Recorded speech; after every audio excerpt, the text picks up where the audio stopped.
Terima kepada Mister 05 dengan pelontarnya. Dia sudah lantakan 2 orang sekaligus. Dia sudah melontarkan, bakal diberi cover. 1 orang lagi. Oh my god.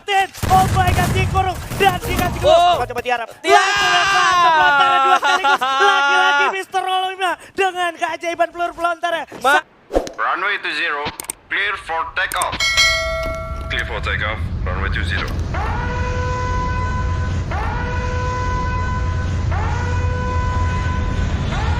Oke, ini dia Haji. Ini nih ya. Kunci di map pertama tuh penting banget karena lu bisa nge-up mental lu ya di saat game pertama ini. Gimana caranya lu bisa mendapatkan poin semaksimal mungkin dan ini kemungkinan terbesarnya adalah lu bisa mendapatkan yang tadi gue bilang mental ya kan, mental boosting yang mana nanti juga bakal berpengaruh ke permainan-permainan lu selanjutnya karena sekali lagi buat kalian juga yang mungkin belum tahu ini bakal ada 6 ronde. 6 di mana mapnya sendiri ada Bermuda, Purga, Tori, dan juga Kalahari terus diulang.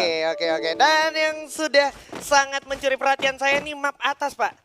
Map atas tuh diisi masih dengan tim-tim dengan segala proudnya. Ada Louvre King di sana, terus juga ada First Raiders juga dan juga EVOS Esports di sana. Iya, yang menarik menurut gue ini beda dari liga kemarin yang mana kalau seandainya orang-orang menghindari dari jarum 12 atau jarum 11 bahkan 10 yang ada di Bermuda, ini penuh banget udah di atas. Wow. Bahkan di jarum jam 1 sama jarum jam 2 di area mil tadi ada juga, Pak? Ada juga. Jadi kemungkinan terbesarnya mungkin untuk fase early di mana 1-2 menit sebelum zona mengecil atau bahkan mengecil ini nggak akan terjadi terlalu clash yang bakal mematikan ya harusnya. Enggak.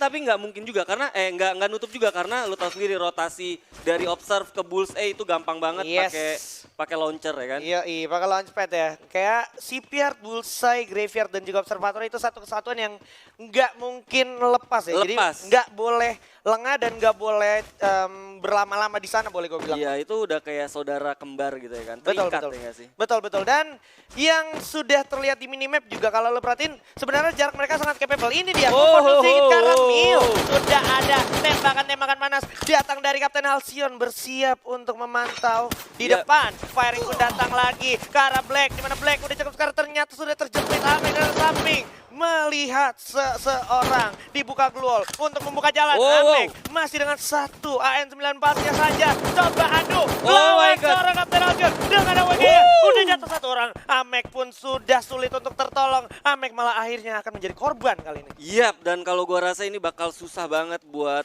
member-member dari Aura sendiri untuk follow up Ameknya sendiri ya. Karena memang dari Aero sendiri juga udah mulai standby.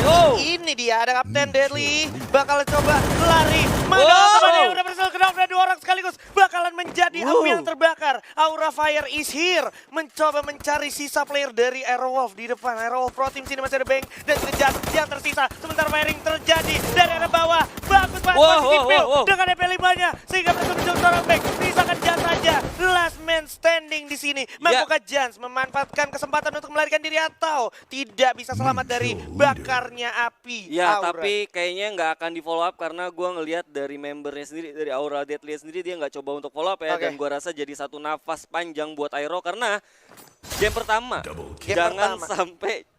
jangan sampai di bawah banget lah, Pak. Banget ya. Dan so far Aero tadi cukup baik sebenarnya di awal permulaan yang mana dia juga berhasil mendapatkan Ame ya kan. Cuman memang follow up dari bawah nggak secepat dari follow up Aura sendiri yang tadi jalan dari atas. Bahkan tadi Piu juga udah sempet ngeflank dari bawah. Iya, jadi posisi dari Piu juga bukan tanpa alasan dia di bawah setelah melihat adanya Amek yang terkena down gitu ya. Dia tunggu arahan. Oke, berpindah sedikit ke arah tengah map. Sudah ada area pick yang terisi oleh beberapa orang yang sedang melakukan pergerakan, Pak ya? Iya benar, ada kalau dari minimap ada Louvre yang coba untuk naik ke atas, menyisakan 1 di belakang. Mungkin ini coba Lynx, untuk... Pak. Lynx ya? Iya, ini Lynx nih, bos. Kebiasaan di FFML ya kan? Kalau L gue kayak udah ngerasa Louvre. Ternyata ada dari komunitas. Lynx nih, bos. Jadi kita harus mulai terbiasa ya. Mulai terbiasa dan sinyal yang bagus menurut gue tim komunitas karena gue rasa berarti di luar sana masih banyak banget kayak potensi-potensi dari komunitas yang bisa lahir gitu, dan ini terbukti gitu ya kan di major kita di grand final ada tim Link nih bos. Yoi, Tapi nggak di follow up ya? Mereka Nggak di nggak follow up, ya? karena memang mungkin dari segi posisi juga nggak wise juga Ya. decisionnya, apalagi masih early. Circle bahkan di sini belum gerak ke arah zona 2 gitu, masih zona 1 juga, dan ya udah akhirnya mereka memanfaatkan momentum untuk early ya, waktunya untuk Mr. Wager gitu, farming global Pak. Mr. Wager bener-bener ngerubah dari segala macam metanya juga sih menurut gua, karena lebih padat aja menurut gua. Oke. Karena sampai di ujung aja tuh udah pasti bakal kontesnya nggak akan langsung instan, tapi pasti bakal ada satu proses untuk mendekat gitu, karena ya tadi lu bilang ada Mr. Wager. Oke, tapi melihat pergerakan dari teman-teman yang sudah membawa vehicle di Iya. sini, sepertinya udah ada pergerakan yang cukup bold, ingin berpindah rotasinya, mengamankan area teritori yang bisa dibilang cukup menjanjikan, di mana kalau kita bicara tengah map tuh patahan-patahannya selalu membuat cerita tersendiri ya Pak. Iya bener banget, tapi ya itu lagi, kalau seandainya kita ngomong agresivitas di poin sistem yang sekarang itu penting banget. Betul. Jadi nggak bisa kayak lu murni harus defensif. Gimana caranya lu juga punya satu mekanis dimana kalau seandainya lu ngelihat orang dari jauh pun itu bisa lu langsung follow up dan minimal dapat kill dari kontes tersebut gitu. Ini Jadi dia. jadi nggak bisa kayak lu punya objektif gimana caranya harus masuk langsung ke dalam. Tapi nggak apa-apa. Nggak Kalau apa-apa. seandainya memang 12 timnya role-nya seperti itu atau Betul. metanya seperti itu akan masuk. Akan Tapi kalau masuk juga seandainya ya. kita ngelihat tim-tim dengan agresivitas tinggi kayak misalnya tadi Link nih bos lu bilang ya kan, dengan statistik yang juga udah ada, The belum kita Prime tahu gitu ya. ya The Prime, sorry, belum lagi kita ngomongin EVOS juga Betul. ya kan, yang memang mereka juga punya atribut itu. Betul. Buat tim-tim yang defensif ini bakal jadi satu Challenging ya. challenging, dan gua rasa juga bakal jadi satu kerugian sih menurut gua. Iya. Jadi intinya tetap ada benefit tapi ada kerugiannya juga. Sementara kalau gua boleh singgung sedikit, di pinggir-pinggir map juga banyak yang sempat tadi mengamankan diri ke Pulau Sentosa. Tadi Benar. bahkan kayak rotasinya boleh gue bilang cukup damai lah. Dia nggak ketemu satu tim pun, jadi bisa dibilang itu cukup menjanjikan, apalagi masih early gitu, masih ronde-ronde awal gitu. Bener banget. Nah, mumpung masih ronde-ronde awal, ayo langsung dipanggil teman-temannya buat Nah, nonton. Karena kita nobar punya ya. apa? Kita punya apa? Kita punya apa? Redeem Kita code. punya redeem code kalau kalian bisa achieve di 350.000 viewers yang secara bersamaan, Pak. Itu dia Alvaro bundle kapan lagi ya kan lu bisa dapat. Kita terakhir kasih bundle tuh kalau nggak salah waktu pas udah lama banget. nih, Udah ya, lama ya. banget ya. Dan ini ada lagi. Alvaro ini menurut gua lagi tune in banget sama Tune in meta banget sekarang. ya. Karena kan Grenade udah ada timingnya. Bener. Alvaro skillnya ya kan Iya. buat meledakin Grenade, durasinya jadi lebih besar gitu kan. Langsung Nah, lebih besar. Jadi kayak penting banget, nggak sekedar cuman buat spamming doang, nggak Betul. distraction, tapi karena lu pakai Alvaro jadinya malah dapat impact atau dampak secara instan juga. Yoi, Wow, itu dia wow, wow, firing wow, pun wow. sudah datang dari arah OG. Nah ini Ya, seru nih, iya. dua tim yang lolos dari open kualifikasi, ada The Yoi. Prime dan juga Lynx, tapi di atas gue masih ngelihat walaupun minimapnya malu-malu, tapi gue ngeliat tadi ada pergerakan masih ada dari RRQ Itu juga. kalau nggak salah ini dari RRQ. RRQ atau dari First Rider. Ya bisa jadi, karena Yes. First Rider juga masuk tadi menggunakan vehicle juga. Betul. Dan kalau udah jarak sedekat ini, boleh gue bilang tinggal duluan siapa yang lengah, bisa dimanfaatin celah-celahnya di jendela gitu Pak. Ya, Jendela udah boleh dihindarin dari sekarang Betul, gitu tapi kalau gue lihat ini pasti bakal lebih ke arah nge-secure dulu, karena mereka juga belum tahu keadaan nanti fase late-nya seperti apa. Kalau gue lihat dari mentalitas ya, karena ya bisa gue bilang mereka juga baru duduk di panggung sebesar ini ya kan. Asli. Kayak misalnya Lynx juga, mereka juga nggak mau ngambil satu resiko. Tapi kalau seandainya mereka berani untuk maju, ini jadi satu catatan penting sih. Berarti memang mereka punya atribut tim yang memang nggak common atau yang nggak biasa. Gitu. Yo, dan patut untuk di respect juga sama tim-tim lain yang masih mencoba melakukan rotasi. Karena Iya, betul. menurut gue tim-tim yang udah masuk ke tengah map lebih dulu mempunyai keberanian yang cukup tinggi, di mana dia harus siap siaga untuk melawan tim-tim yang datang yang coba ambil alih kompon yang mereka punya. Itu dia. Jadi ini seru banget ya.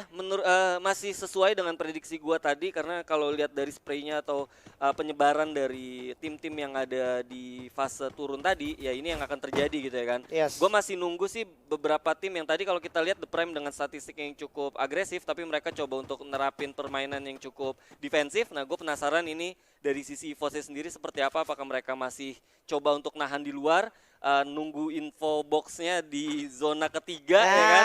apakah Terus dia- pakai vehicle atau sekarang mereka juga udah lagi on the way something ke satu map yang memang udah ada orangnya. Kalau gue lihat dari circle putih yang sedikit terlihat di arah minimap, Ya. ini sepertinya mereka akan melakukan pergerakan juga dari teman-teman dari Prime. Bakal coba di firing aja oleh Vince dari arah atas lantai 2. Lah, di depan udah ada tim lain. Harusnya bakal di firing sedikit lagi. FN. Pakai kok bunda. Assalamualaikum. Bakal langsung bertemu. Sudah kebakar. Nah, ini Turun menarik, dulu. ini menarik, Bakal menarik. menjadi pecah belah di sini harusnya. Oh, masih kebakar. Sedikit lagi dan udah ada satu sambutan frag grenade dan mereka sepertinya masih belum mau melakukan firing dulu, Pak. Iya bener banget, nahan mereka coba untuk cari vision dulu Gila. kira-kira di mana. Gila, Dan gila. gua rasa ini cukup bahaya buat The Prime karena kalau gue lihat dari minimap udah ada satu tim yang memang Betul. mereka di bawah walaupun sebenarnya nggak akan langsung masuk karena mereka juga masih di dalam zona. Ini yang tadi gue bilang, tim-tim yang berhasil masuk ke tengah map lebih dulu mempunyai Oh. keberanian yang cukup tinggi. Dimana kalau kita lihat udah ada firing yang datang.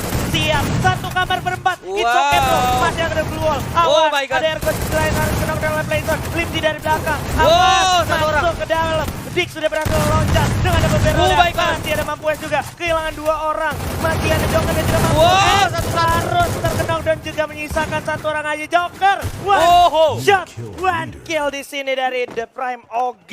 Itu dia makanya maksud gua punya satu firasat dimana kalau seandainya lu nggak siap untuk menjadi tim yang semi defensif dan juga bisa mengatur kapan kalian harus bisa agresif, itu yang terjadi karena kalau kita ngeliat statistik nggak bohong, The Prime yang tadi lu bilang agresif dan juga bisa mengamankan placement dan itu terjadi walaupun sebenarnya ya masih terlalu dini ya ngelihat, tapi kalau gue lihat dari setup yang dilakukan oleh The Prime ini udah memberikan satu sinyal yang bagus sih buat mereka. Ya dan apa ya, ini satu pembuktian lagi kalau emang statistik yang mereka punya sebelumnya itu emang gak bohong gitu. Dan kalau seandainya tadi dia telat sedikit aja itu pasti ada datang tim lain. Ada satu lagi, nah ini menarik. Ada EVOS Esports yang akan bertemu dengan rivalitasnya sejak partai Liga Pak ya. Bener banget, Klasiko Free Fire Master League di grup C apakah akan terulang?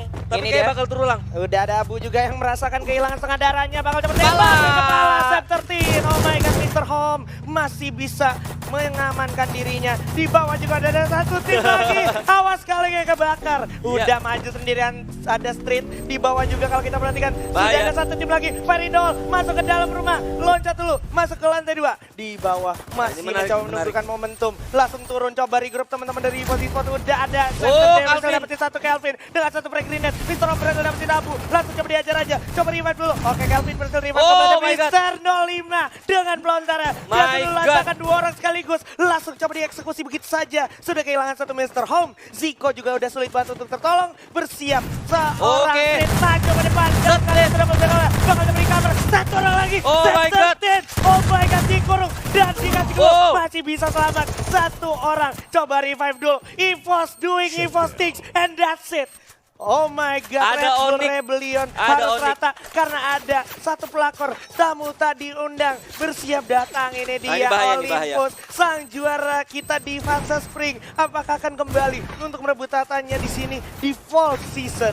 Iya bener banget, nih bakal jadi satu sinyal yang buruk karena kalau sendiri lu nggak bisa memanfaatkan resource yang tadi udah lu bunuh, ini bakal bahaya banget karena Onyx Olympus sendiri juga datang dengan kekuatan yang segar ya. Oke, ini dia masih coba stepping mencari momentum, ditungguin dulu ledakannya. Udah ke arah bawah, bisa juga mencari info banyak banget di bawah bersama dengan Tayo dan juga Jars.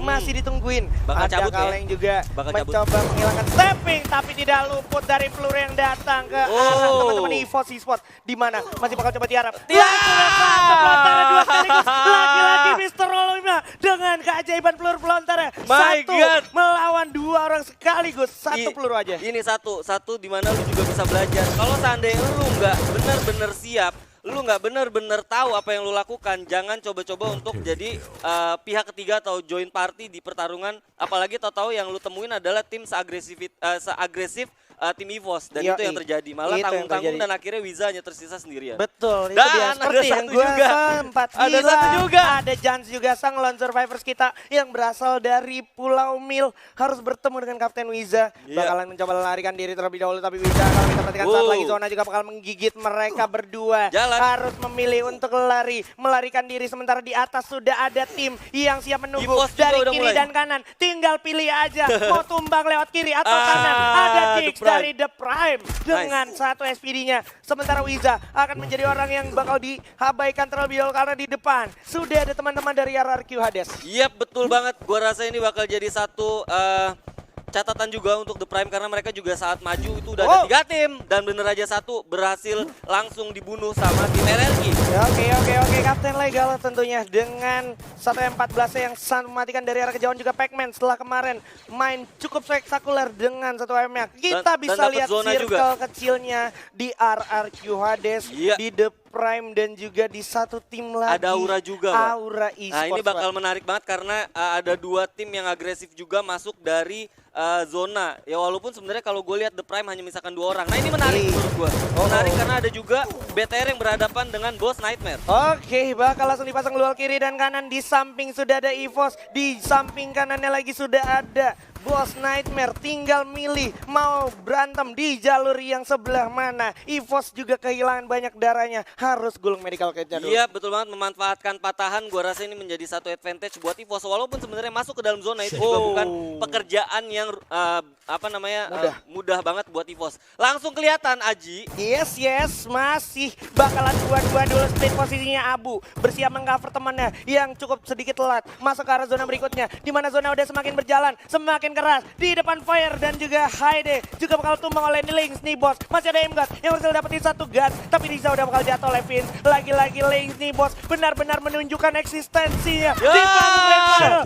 So Boss Nightmare harus tumbang di posisi ke-7. Betul Di mana banget, Anca Aura. berhasil mendapatkan satu orang street. Aura. Di atas saja ada Gunner yang siap menjaga Lynx nih bos. Sentertin berhasil dapetin Captain Gary di sana ternyata. Iya betul banget dan gue rasa ini bakal jadi satu pertarungan yang cukup menarik karena zona sendiri juga belum diisi dan Ini di sini dia. kita lihat Oh ada my BTR. God. Oh my god. Menyisakan Ikam aja sendirian. Ikam. Sang bocil ajaib dari Ikam. Pietron melawan 3 orang EVOS. Mampukah Ikam selamat atau tidak? Oke, digulung dulu medical kita. Ikam. Ternyata ada serangan bertubi. Tidak semudah itu Ikam karena cukup terlihat Bigetron harus posisi ke-6 dan EVOS Esports 10 sekarang kill. sudah mengumpulkan 10 poin kill di ronde pertama. Dan ini adalah sinyal di mana mereka mendapatkan 20 poin dan Oke. 20 poin lu tahu sendiri itu Sama hanya bisa dengan Buya. didapatkan untuk Buya. Wow.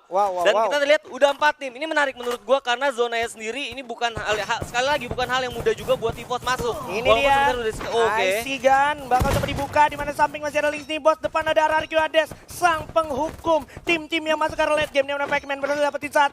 Bakalan coba masuk ke zona berikut karena semuanya dipaksa untuk keluar dari semua komponnya. Iya. Bersiap dibagi posisinya 2-2 RRQ Hades. Lynx nih bos juga masih cukup berani dan siaga. Dan Oh my tidak God. berhasil dapetin 1 dan Legalot. Dan samping ada kawanan EVOS Esports bersiap. Wow, Tapi ada baik bakal banget. jatuhin. Oh Masih ada my God. VG berhasil mendapatkan 3 orang sekaligus. Scepter juga bakal jatuhin Fizz begitu saja. Baby bersama dengan kawannya. Masih belum sadar ada Pac-Man di sana. Baik banget. Menurut gue ini walaupun sebenarnya tadi advantage ada di RRQ ya, tapi sekarang malah mereka terpojok dan kita lihat di sini. Oh my god, loncat saja satu lawan 2 orang sekaligus. Pac-Man di sini udah mulai terkurung. Udah nggak punya back killer. Di samping ada EVOS, di belakang ada Lynx Impos. Oh my god, jalan mana yang kau pilih ya Pac-Man? Au. Hati-hati Pac-Man. Masih dibuka jalannya. Masih Wow. konsisten tapi ternyata Lynx Impos yang harus tumbang. Misalkan arah Oke. siapa yang akan berhasil mendapatkan Buya? Sedikit lagi. Sam Oh my God. melawan Pac-Man dan juga Satu Gunner. lagi. Satu orang lagi. Oh Gunner. Oh, Sedikit Gunner. lagi. Gulung dulu medical kita. My God. Untuk Gunner. Karena ini adalah Buya untuk EVOS Esports di ronde pertama. Wow, lu buka pertandingan pertama dengan gap yang gua rasa juga cukup banyak banget poinnya. Dapat Buya, killnya tadi udah pasti di atas 10. Ini membuat satu kompetisi di grand final pasti bakal lebih panas lagi. Wah, Gokil. gila. Ini nih, fight